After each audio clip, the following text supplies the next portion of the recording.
Presupuestos de Coahuila y Durango para 2021. El tema contigo, Luis Alfredo. Gracias por estar con nosotros. No nos habíamos saludado en este 2021. Lo hacemos ahora y te deseamos lo mejor a ti y a todo el equipo del observatorio. Muchas gracias, Marcela. También te mando un muy fuerte abrazo y lo mejor para todo el equipo de Noticieros GNEM. Arrancamos con todo este 2021. Gracias. Bueno, pues este tema de los presupuestos, cuéntanos.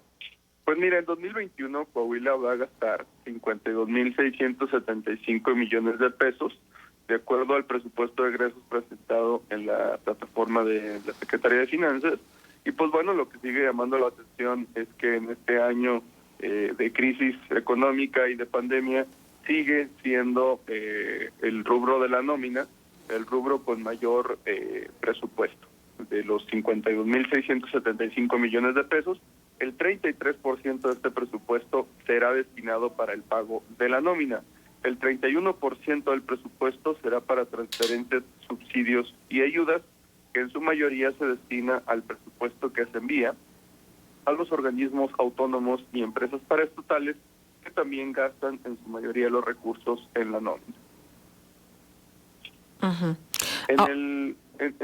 Cuando hablamos del comparativo que se hace entre 2020 y 2021, estamos encontrando que pues en 2021 el gasto total en la nómina va a ser de 17,409 millones de pesos, lo que equivale a 132 millones de pesos más de lo que se gastó en 2020. ¿Qué tal, Luis Alfredo? Te mando un fuerte abrazo. Aprovecho para saludarte en este inicio de año. ¿Esos incrementos cómo se justifican? O sea, ¿por qué hay este diferencial entre el 20 y el 21? ¿Qué tal, Manuel? Pues mira, la justificación que siempre se tiene es que se tiene que hacer un aumento salarial de lo que es la inflación a todos los trabajadores que están dentro de la nómina. Sin embargo, lo que nosotros hemos repetido desde hace mucho tiempo es que en momentos como estos, a lo que se le debe dar prioridad pues es a la obra pública y a los programas que ayuden a rescatar a las empresas de pues este quiebre que tuvieron derivado de la crisis económica. Sin embargo, pues los números en gasto corriente siguen aumentando y lo que preocupa mucho es que, pues bueno, aunque es un presupuesto restringido por el gobierno federal que ha sido recortado, pues tal pareciera que a nivel estatal los rubros de gasto siguen igual. Llama la atención también que se incrementa el rubro de inversión pública, pero aunque se incrementa, sigue estando por debajo de lo que pagamos en deuda pública, ¿no? Entonces, es algo que vamos a seguir viendo. Es el rubro de servicios personales crece año con año y es el que menos recortes tiene, a diferencia del de inversión pública. Uh-huh. Y que lo vemos también año con año. Por ejemplo, el monto destinado al pago de la deuda, por ejemplo, en el caso de Coahuila, ha sido históricamente mayor a lo que se destina en inversión pública. Esto obviamente tiene consecuencias de todo tipo, incluso sociales. Luis Alfredo, no sé qué nos puedas compartir con respecto a ello. Así es, Manuel. Pues mira, desafortunadamente la megadeuda que nosotros tenemos, que es de 42,000 millones de pesos aproximadamente, la megadeuda total, llama la atención porque es una carga fiscal que año con año los coahuilenses debemos de pagar. En 2021 se tiene presupuestado erogar 3,748 millones de pesos en deuda pública, mientras que en inversión pública se van a gastar 3,405 millones de pesos. Es algo que parece incongruente porque la deuda se contrata para generar obra pública. ¿Cómo es posible que estés pagando más de deuda que lo que gastas en obra pública? No, es un diferencial de 343 millones de pesos. ¿Por qué tenemos este diferencial? Porque desafortunadamente lo que hemos pagado al rubro de la deuda, pues mayormente se va al pago de intereses. Te paso un dato que también creo es muy interesante poner sobre la mesa. De estos 3,748 millones de pesos que se van a pagar a la deuda pública, solamente el 2% va a ir para capital. Es decir, 73 millones de pesos de los 3,748 millones de pesos van a ser para el pago de capital que te permita reducir esta deuda. El resto, 57%, va a ir para intereses, 33% al costo por coberturas, el 8% para deudas fiscales anteriores. Entonces, ¿cuándo se va a terminar de pagar esta deuda y terminar con esta losa financiera que tenemos los coahuilenses, pues al menos va a durar al menos otros 4 sexenios en el gobierno de Coahuila. 4 sexenios, 24 años. Aproximadamente. Somos el estado, de hecho, Marcela, de acuerdo a la Secretaría de Hacienda, que más se va a tardar en pagar su deuda. Y no hay manera. ¿O de qué otra manera? O sea, si ajustando los presupuestos y recortando gastos en temas que ellos saben que inclusive electoralmente les afecta, ¿qué más se puede hacer? Pues mira, tenemos la esperanza en que esta nueva legislatura local haga modificaciones. Este presupuesto es, ahora sí que con lo que se arranca el 2021, está propuesta modificaciones y el Congreso local será quien haga su chamba al momento de modificar estos presupuestos y asignarle recursos a aquellos aquellos rubros que más necesidad tenemos, como son los de obra pública, gasto en salud, gasto en educación, gasto en seguridad pública, ¿no? Entonces, la esperanza queda en este Congreso local, que esperamos que haga su chamba, porque pues definitivamente este presupuesto pues yo sé que está recortado, sabemos que hay muchas restricciones por parte del gobierno federal, pero pues las cosas no pueden seguir así, y más en medio de esta crisis económica. Pero cuando dice las cosas no pueden seguir así, por eso pregunto, ¿dónde están las alternativas para que no continúen así? Porque tampoco es que si en un momento dado se sentaran responsabilidades o por los exfuncionarios que participaron en el endeudamiento que tengamos, que seguimos teniendo, que tuvimos y que seguimos teniendo, tampoco es garantía de que se vaya a recuperar inclusive parte de lo que se llevaron, ¿no? Entonces, eso tampoco nos garantiza que pudiéramos con ello subsanar algo de la deuda y entonces estar más holgados. Por eso es que de pronto los caminos se reducen. En efecto. Y ya no sabes a dónde. En efecto, mira, se han hecho 5 reestructuraciones o 4, no Claro. recuerdo bien, de la mega deuda. Que y al cuestan final de un cuentas, montón, además. Se paga muchísimo por las coberturas, se paga muchísimo por las comisiones de la deuda y al final es solamente patear el bote.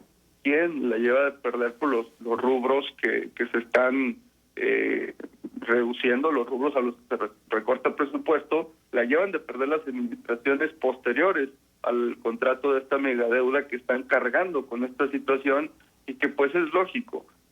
Al cargar con una deuda así restringes tu gasto y no puedes cumplir a cabalidad los propósitos que tuviste. Te comento así muy rápido, por ejemplo, un dato que llama mucho la atención en este presupuesto. Ya cuando se habla del presupuesto por sector administrativo, encontramos que en 2021 Coahuila va a gastar 2.076 millones de pesos, lo que equivale al 5.6% del presupuesto total del Estado. En educación se van a gastar 21.281 millones de pesos, lo que equivale al 40% del presupuesto total del Estado, y en seguridad se gastarán 1.857 millones de pesos, un equivalente al 3.5% del presupuesto.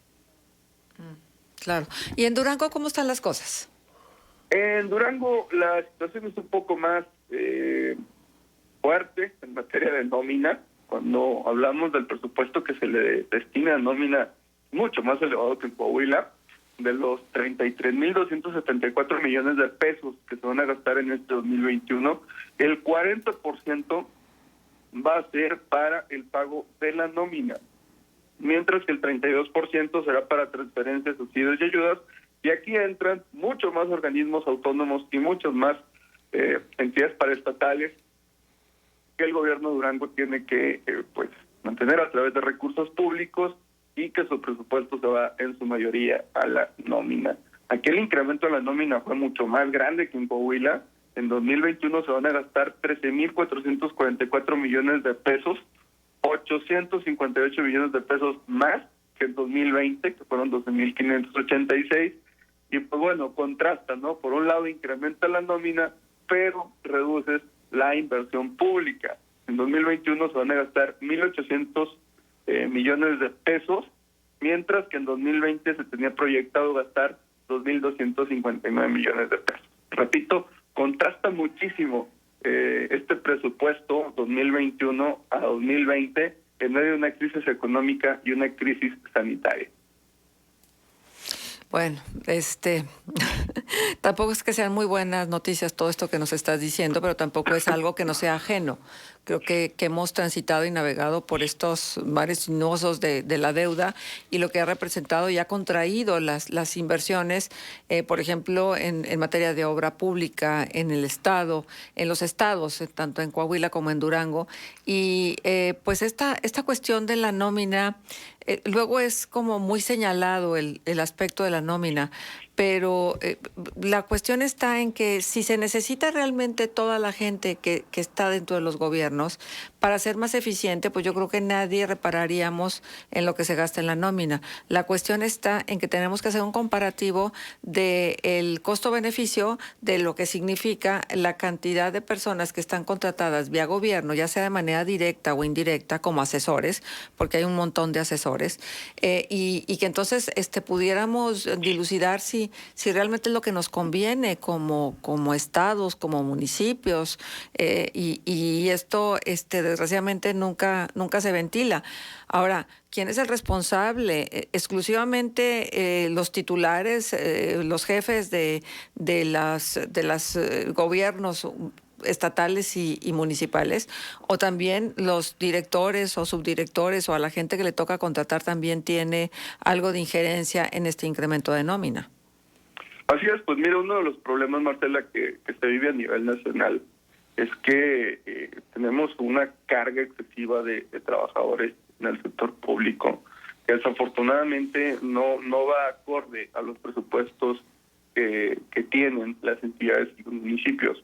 Se contrata mucho personal, se contratan a muchas personas, y muchas de las veces los sectores más necesitados de personal y de personal capacitado, como lo es el sector educativo, el sector de salud, el sector de seguridad pública, se ve limitado a tener personal capacitado porque hay una excesiva carga de personal trabajando en otras dependencias que no son de prioridad necesaria, ¿no? Entonces, yo creo que es algo que a nivel nacional se debe de restringir a través de reformas a las legislaturas hacendarias, a las legislaturas financieras de los estados, pero que pues ningún gobierno ha apostado por eso porque saben el costo político que representaría, ¿no? Entonces, lo que nosotros hemos visto al menos en los últimos años es que la nómina incrementa, y esto es a nivel local, a nivel estatal, a nivel federal, y el rubro que siempre se ha afectado es el de inversión pública. No podemos seguir con este tipo de dinámica, no podemos seguir evadiendo la ley, porque se supone que la ley te dice que no debes de contratar deuda con otro fin que no sea la construcción de obra pública, y nos encontramos con estos casos, ¿no? Que la mayoría de los estados en México contratan deuda y el rubro de obra pública se mantiene igual. Es por eso la importancia de que las auditorías estatales, los congresos locales, se pongan a hacer su chamba representando a los ciudadanos y emitan leyes que verdaderamente restrinjan los malos usos del gasto público. Sí, en el caso de Coahuila eso se antoja muy complicado viendo la constitución partidista también de esta legislatura, pero en ese sentido también, Luis Alfredo, tanto los municipios coahuilenses como los duranguenses, ¿qué pueden esperar? Porque sabemos también de lo complicado que es para los municipios tener recaudación propia, de cuánto dependen de participaciones federales y estatales que, bueno, desde el 2020 se han visto recortadas. Ahora, con estos presupuestos de este año, pues ¿a qué se atienen los municipios? Pues mira, sin lugar a dudas vendrán menos participaciones y aportaciones del gobierno federal. No tenemos a la mano todavía los presupuestos ni las leyes de ingresos de Torreón, Gómez Lerdo y Matamoros, pero sí prevemos que haya una reducción de recursos a nivel municipal. Los estados tendrán que salir al quite para apoyar a estos municipios, y pues también hay una situación compleja porque mucha gente en Torreón, en Gómez, Lerdo, Matamoros, perdió su empleo y por ende no podrá pagar sus impuestos locales y sus impuestos estatales, ¿no? Entonces, esto va a perjudicar muchísimo a las arcas municipales, pero pues también aquí entra el sentido común de los alcaldes, ¿no? Permitir ciertos plazos de pago a las personas que están pagando sus impuestos, dar incentivos para que lo paguen de manera temprana, y también usar de manera correcta el poco dinero que van a disponer o mucho dinero que vayan a disponer para evitar que esta crisis golpee tan fuerte a la laguna, ¿no? Muy bien. Pues muchísimas gracias, Luis Alfredo, por estar con nosotros y por traernos estos datos. Como siempre, recomendamos que si quieren ahondar respecto a este tema y los temas que ustedes abordan, ingresen al sitio del Observatorio de la Laguna. Muchas gracias, Marcela. Un fuerte abrazo, Manuel, y pues excelente inicio de año. Gracias. Igualmente, Luis Alfredo, un abrazo.